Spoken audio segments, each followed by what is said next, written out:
Welcome to the Deep Dive. Today we're tackling a question that's probably on your mind whenever you're trying to really learn something. Hmm.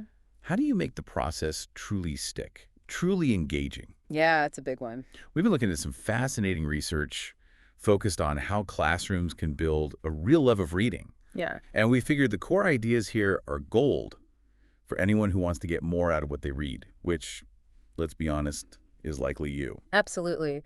What this research really boils down to is that being a really engaged reader and learner, more broadly, isn't just about having the skills to decode words. It's like more than that. Right. It's about that spark of motivation meeting the strategies you use to understand. It's when you're both drawn into the material and you've got the tools to make sense of it, fueled by your own curiosity and a desire to really get it. And this isn't just some nice to have, is it? The research is pretty clear. Yeah.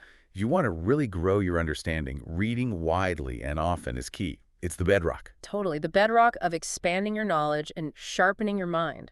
Think of it this way. More reading, better learning. This isn't just about finishing books. It's about widening your knowledge base and sharpening your understanding through consistent exposure to diverse text. That's the powerful connection, yeah. The more engaged you are, the more you read. And the more you read, well, the better you become at understanding complex ideas. Makes sense. But here's a bit of a wake-up call from the research. A lot of younger students don't actually read much on their own, and sometimes their enthusiasm for it actually goes down as they progress through school. Really, that's surprising Yeah, and a bit worrying. it is. And it really highlights why we need to think differently about how we approach learning and engagement. Okay. So our mission today is to unpack 9 key principles that this research says are essential for creating that kind of reading engagement. They call it integrated instruction. Mm. And as we delve into each one, I think you'll see how surprisingly relevant they are to how you can approach any new information you're trying to absorb. Okay, let's dive into the first one.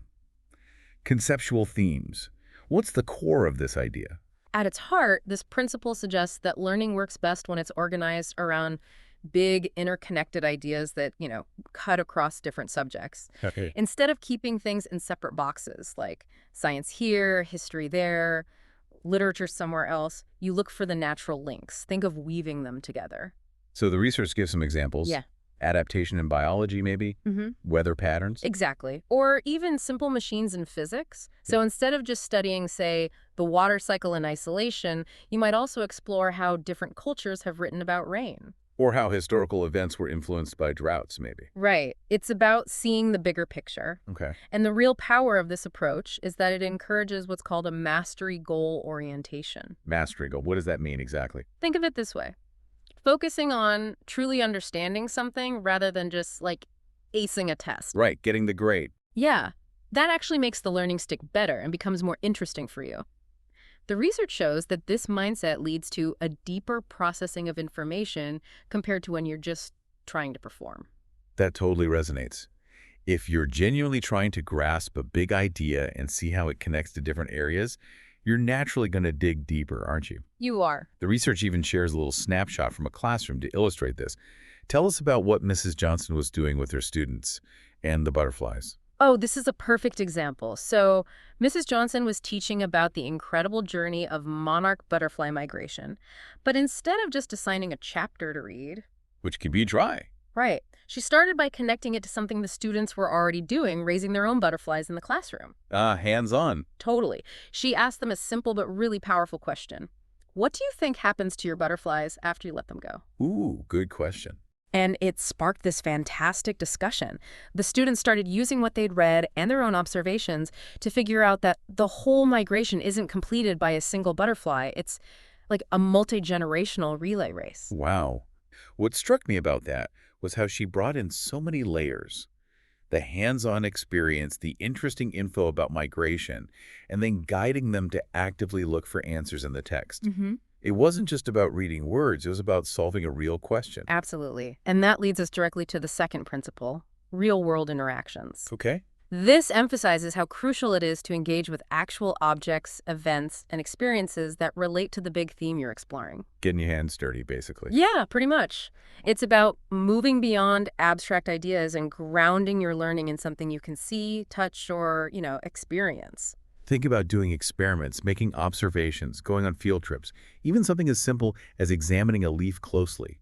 The research mentions things like a cricket hunt. Or watching a seed sprout. These kinds of direct experiences can really ignite a learner's curiosity. Yeah, I could see that. They certainly can. Firstly, they're inherently engaging for most people, creating what's called situational interest, that immediate hook that grabs your attention. Okay, situational interest. But more importantly, the research suggests this can actually build into a longer-term motivation to read and learn more. When that initial excitement is linked to interesting texts, the desire to delve deeper often follows. And these real-world encounters often spark questions, right? Precisely. The kind of genuine curiosity that drives you to seek out more information. Yeah. Studies have shown that hands-on activities actually lead to more and better questions from learners. And there's a really interesting finding mentioned where students who actually observed cockroaches remembered more from what they read about them compared to those who only read about them. No way. Just seeing them made that much difference. Apparently so. It strongly suggests that this real-world connection significantly boosts how engaged you are with the reading and, as a result, how much you remember. Huh. So Mrs. Johnson's butterfly example extends here too then, with students actually measuring the chrysalis and stuff. Exactly. They were measuring and recording the different stages of the butterfly's transformation. They weren't just looking, they were actively involved in documenting the process. Right. They were discussing how to measure accurately, making predictions about what changes they might see, and Mrs. Johnson was there to guide their thinking with thoughtful questions. So it's not just letting them loose with the rulers. No. The key here is that these real-world interactions aren't a magic bullet on their own. They need support from the instructor, those guiding questions and structured activities, plus access to resources like books and tools, and importantly, opportunities for learners to share their observations and ideas with each other. Got it. Okay, so we're exploring these big ideas, bringing them to life with real-world experiences. Now, how does the learner start to take more control? That brings us to the principle of self-direction. Right. This principle is all about empowering learners to take ownership of what they're learning within the overall framework of the conceptual theme. So giving them choices. Exactly. But meaningful choices in what specific topics they explore, what resources they use, what kind of tasks they undertake, and even how they present what they've learned. It's about finding that balance, though. Too much open-endedness can be overwhelming. Yeah, analysis paralysis. Right. But too little choice can really dampen motivation. They call it bounded choice. Bounded choice. I like that. It makes perfect sense. If you feel like you have some say in what you're learning and how you're going about it, you're naturally going to be more invested. Absolutely. This idea is really rooted in what's called self-determination theory, which, in simple terms, says that when your sense of autonomy is supported, you're more intrinsically motivated and you understand things better. Research has shown that when learners read to answer their own questions, they show greater interest and comprehension. It's about tapping into that natural human desire to explore and discover. The example here features Shauna, who's contributing to a class book about monarch butterflies.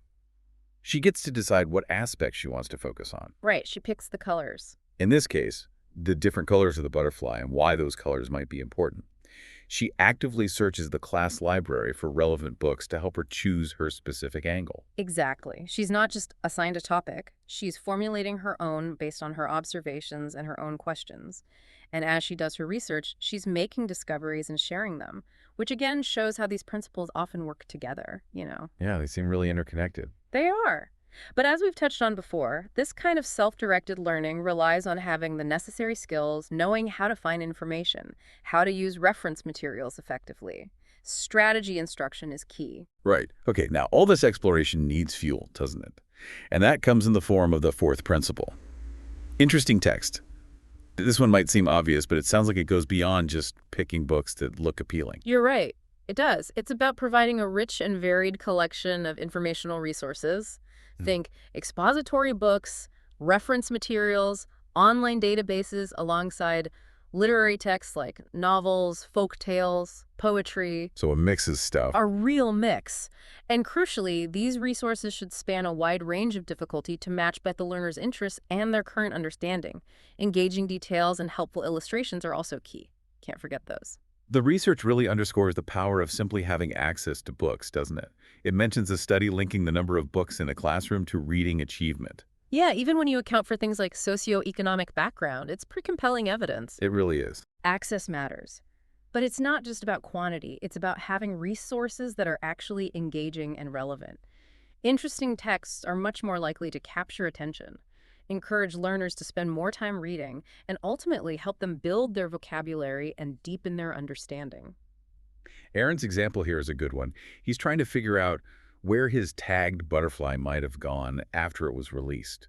So he uses the index of a book Yeah, a book with tagging maps. to find the information he needs. And because it's directly connected to his own experience, to his own question, the text becomes much more meaningful and engaging for him. Ah, personal relevance again. Exactly. Yeah. It highlights the powerful link between that real-world interaction and the personal relevance of the text.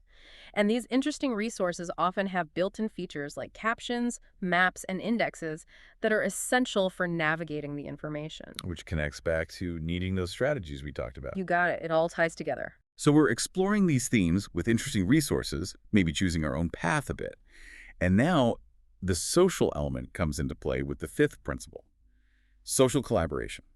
It's not just about individual learning, is it? Nope, not at all. There's real value in working together. Yeah. This principle emphasizes the benefits of learners working together in different ways, sometimes individually, sure, but also in pairs, small groups, or even as a whole class. Okay. When learners collaborate, they share their ideas, coordinate their efforts, and build on each other's thinking as they try to make sense of the big ideas they're exploring. It's about creating a community of learners, really. The research points to some clear cognitive advantages here, right? Like discussing different perspectives helps deepen understanding. Exactly. When learners discuss different viewpoints and, work through disagreements in a group, they actually develop a deeper and more nuanced understanding of the material. It forces you to clarify your own thinking. Makes sense. And it's not just about comprehension. Studies have also shown that there are motivational benefits. When learners share books they've enjoyed or talk about their writing with peers, it often motivates them to read more widely and more often. That social connection can be a really powerful driver of engagement. The classroom example shows a group of students working together to review their summary of the butterfly migration.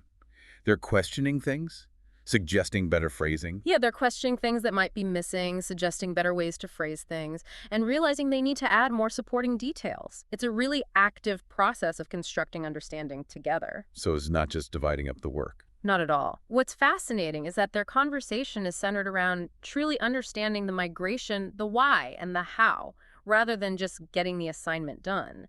And as we've discussed, this kind of productive collaboration really flourishes when there's a clear conceptual theme to focus on and when learners feel comfortable sharing their ideas. Which nicely leads us to our next principle, doesn't it? It does indeed. The sixth principle, self-expression. It's not enough to just take in information.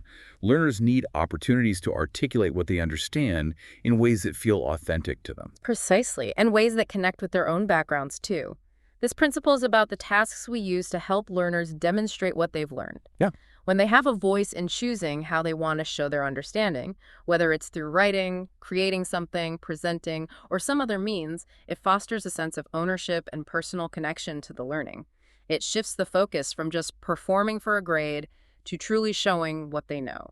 The research highlights the importance of what's called a mastery-oriented approach to how we assess learning. Can you unpack that a bit? Sure. The emphasis is on how well the learner uses strategies and progresses towards understanding, rather than simply comparing them to others. So focusing on growth and effort. Exactly. This kind of feedback focused on growth and effort can really fuel motivation and build confidence. When learners get feedback that focuses on how they're using strategies effectively to reach a learning goal, they're more likely to attribute their success to those strategies and their own hard work. Which boosts their belief in their own abilities, their self-efficacy. That's right. In Mrs. Johnson's class, learners get to choose whether they want to create a book, a poster, or some other form of literary work to share what their group has learned about ecological systems. Yeah, they have options. The example given is Rebecca presenting her group's summary of the monarch migration and then getting feedback and suggestions from her classmates. And notice how Rebecca confidently shares her work and is open to input.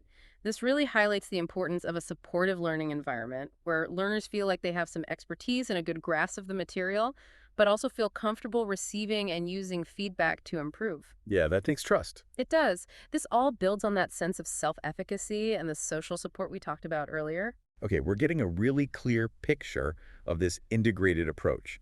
Now, the seventh principle focuses on how we actually learn to navigate and make sense of texts, cognitive strategies. Right. This principle emphasizes the crucial role of the instructor in explicitly teaching these strategies. So not just assuming learners pick them up. Definitely not. This includes showing learners how to use them, explaining why they're helpful, providing opportunities for practice and discussion with peers, and encouraging learners to think about how they're using these strategies themselves. Like summarizing or Yeah. connecting ideas. Exactly. Things like summarizing information or integrating ideas from different sources, metacognition, basically, thinking about your thinking. The research shows that this kind of explicit strategy instruction actually makes learners feel more competent as readers. It does, and it even improves their attitude towards reading in general. If you understand how to approach a text, you're much more likely to feel confident and, well, enjoy the process. That makes total sense. Less frustrating. Exactly, and it goes beyond just understanding the surface level of the text. Studies have shown that teaching these strategies also deepens conceptual learning, things like being able to explain ideas in your own words, understand cause and effect relationships, and make connections as you read. So it helps with the deeper understanding we talked about with conceptual themes. Right. Because this kind of deeper understanding is linked to intrinsic motivation, it makes sense that teaching effective reading strategies also fuels that inner drive to read and learn. The example here shows Mrs. Johnson specifically teaching summarization strategies. She models it, Hmm. explains the steps, Yeah, she shows them how to do it, explains the directions clearly, and then moves around the classroom to offer support scaffolding, basically, as the students work in their groups. and you can see how this principle ties back into others, right? Yeah. Learners need those interesting texts to practice on. Exactly. And the conceptual themes provide a meaningful context for why these strategies are important. If you're genuinely interested in a topic, you're much more likely to put in the effort to learn and refine the strategies that will help you understand it better. We're nearing the end of our 9 principles, and the 8th one seems particularly critical to time for engaged reading. It might sound obvious, It does sound obvious, doesn't it? but the research really backs up the importance of dedicating sufficient time to actually reading. It's more than just scheduling time, though. It's about carefully organizing the learning environment to maximize the amount of time learners spend reading texts that are appropriate for their level and that connect to the big ideas they're exploring. Okay. A significant body of research confirms the strong link between how much you read and how well you develop your reading skills across different backgrounds and age groups. It's consistent. The research looks at everything from how much time is spent reading during language arts instruction to the impact of having inviting reading spaces in the classroom. The consistent finding is more time spent reading leads to better outcomes. Absolutely. And it's not just about academic achievement. Time spent really engaged in reading also boosts motivation in various ways. When learners have dedicated time to read, especially when it's supported by the other principles we've talked about. Like choice in interesting texts. Right. It creates a positive cycle of reading and learning. Mrs. Johnson's classroom is described as having a significant block of uninterrupted learning time. Like 3 hours. Yeah, a 3-hour block. With a mix of activities like observation, information gathering, reading, discussion, and creation, this kind of extended time allows for much deeper engagement with the material. You can't rush understanding. No, you really can't. Exactly. But as the research emphasizes, it's not just about the amount of time, but the quality of what happens during that time that's most important. Right. The context matters. Immensely. If learners have access to interesting texts, some choice in what they read, explicit strategy instruction, and a supportive social environment, then that dedicated reading time can be truly transformative. And that brings us to the final and perhaps most encompassing principle: coherence. It sounds like this is what ties everything together into a cohesive whole. You've got it. Coherence is about how all the different elements of instruction, the content you're learning, the strategies you're using, and the way you're interacting with others all fit together around those overarching interdisciplinary themes. So all the other 8 principles working in harmony. Exactly. It's the glue. The research uses the idea of context, that a truly engaging learning environment isn't just a collection of individual pieces, but a connected system where all these principles are working together synergistically. Ah, Precisely. Think back to Mrs. Johnson's classroom on that day. We saw students doing measurements, conducting research, summarizing information, and revising their work, all within the overarching theme of ecological systems. right. It all connected back to the butterflies and their environment. Exactly. It's a great example of how these different principles blend together to create a meaningful and coherent learning experience. So it's about designing the learning in a way that feels connected and purposeful, rather than just a series of isolated activities or checking boxes. Exactly right. The research suggests that this sense of purpose, of unity, of seeing how things are relevant and connected is really key to helping learners develop a deeper understanding of themselves and the world around them. Coherence emphasizes that the integration of these principles isn't static. It evolves as learners grow and become more engaged. Wow. That's a really comprehensive look at what it takes to cultivate engaged readers and, well, engaged learners in general, really. It really is. So for you, the learner, the big takeaway here is that creating true engagement, whether it's with reading or any area you're trying to understand, really requires this kind of integrated approach. It's about thoughtfully weaving together these conceptual themes. Real world interaction, autonomy, compelling resources. Collaboration, opportunities for expression, explicit strategy instruction, dedicated time. And that underlying sense of coherence, it's the whole package. And as we've seen, each of these principles isn't an island. They're all interconnected and they build upon each other. Absolutely. They build upon each other to create a much more dynamic and effective learning experience. So here's something to think about. Considering these 9 principles, what's one aspect of your own learning or how you approach new information that you might tweak to foster deeper engagement and understanding? Good question to ponder. Maybe it's actively looking for real-world connections to a topic you're diving into, Yeah. or perhaps seeking out more diverse and interesting resources than you usually do. Or maybe consciously practicing a strategy like summarizing, or even just carving out more dedicated time. Yeah. We encourage you to reflect on how these ideas about building reading engagement could be surprisingly helpful in your own diverse learning pursuits. Thanks for taking this deep dive with us.